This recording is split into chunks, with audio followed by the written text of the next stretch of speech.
I suppose you grow up with an idea of who you are that's maybe formed by others more than it is by your own thoughts towards yourself.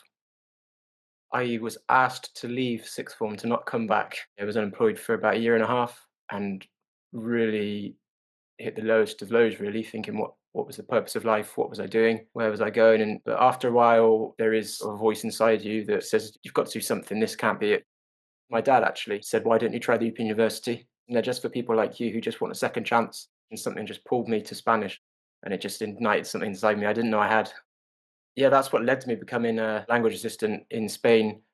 And I decided to try and create like a language sharing group. And the very first one, a girl came along.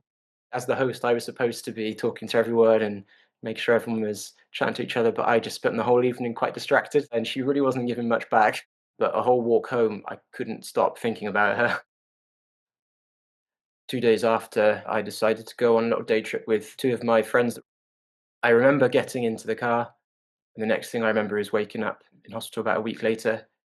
And it turned out the driver of the car had overtaken on a solid white line and ploughed straight into another car head on at about 89 miles an hour, instantly killing the driver of the other car and severely injuring everyone else, including my two friends.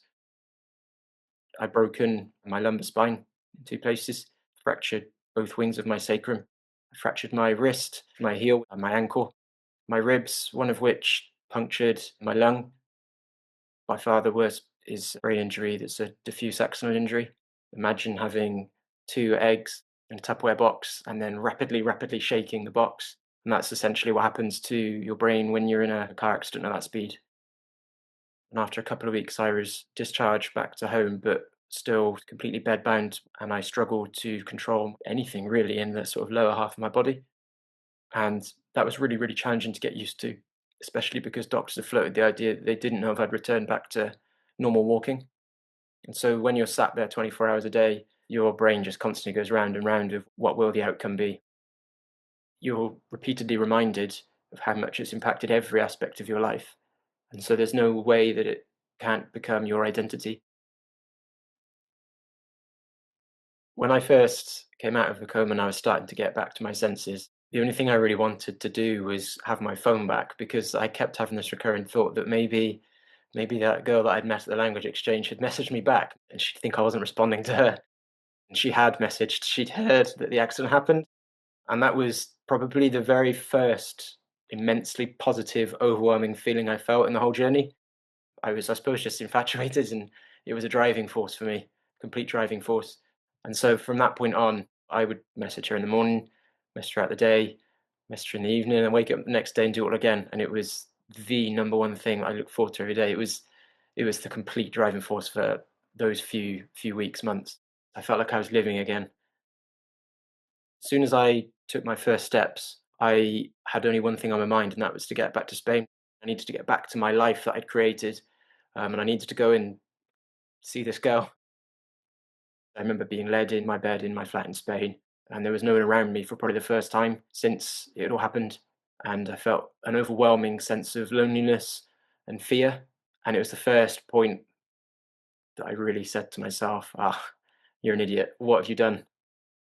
But it didn't last long because I knew I went to Spain for a reason. And I messaged the girl from the language exchange group, told her how I was feeling, and she came straight round.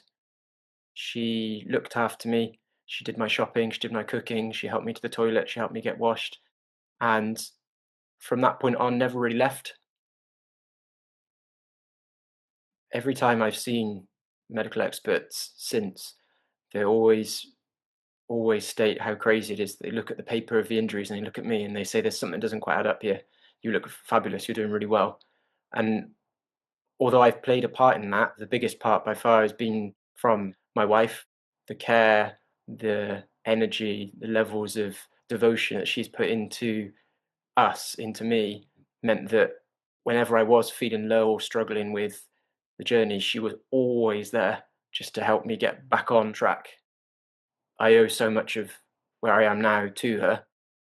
I really do believe that if the accident hadn't happened, we wouldn't be together in this way. And so I would go through all of this all over again, every single part of it, if it means that I get to this same point where I get to spend my life with her. I feel absolutely invincible in every way with her by my side, and that's a feeling that I never thought I'd have. 8 years on from the accident now, I have accepted so much of what's happened to me. Anger, it can be all consuming, and it definitely was for me at the start towards the driver of the car that I was in. It took me a long time to realize there's no use to that feeling of anger after the initial burst of it. It is wasted energy because all the energy you put towards that, you could be putting towards changing your circumstances. I spend a lot of time thinking about the lady that was killed in the accident, and it brings an immense feeling of guilt that I don't think will ever go. It's a lot of really complex feelings, I suppose, yeah. I struggle with self-worth in a sense of not being able to earn as much as I maybe could do because I only am able to work part-time hours, and I struggle with not being a provider in my marriage. But I have so much hope for the future because I'm starting to change how I see work and what I can do. I now work for Headway, the brain injury charity. I work with people that have all varieties of brain injury every day, and I help them get back to normal life as much as they can.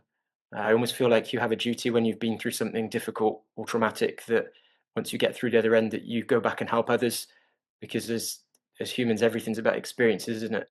I feel proud of the work I do now. I feel proud of being able to help people. I spent a long time really feeling like a weak and negative person. It took me a fair few years to realize that everyone has negative thoughts, things that come into their brain, but it's just noise.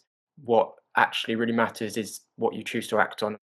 What you choose to do and think and act almost predicts your future behavior as well. And the more you maintain a positive mindset and do as much as you can, take the right actions, the more likely you are to do them in the future as well. I'm really glad now that I messed up the sort of early years of being an adult. I think the skills you can learn through what was at the time failure, it teaches you such a level of resilience that I think is applicable to any situation. I've kind of chosen to be molded by that failure rather than let it define me, I suppose. I suppose one of the biggest things I've learned is as long as you've got something you're working on, you're working towards, enjoy the journey rather than a destination. My wife was really big on turning the anniversary of it from a negative into a positive. And it's those little changes, I think, of taking back control over what could be quite easily negative to make it positive that really determine how you get through the journey of it.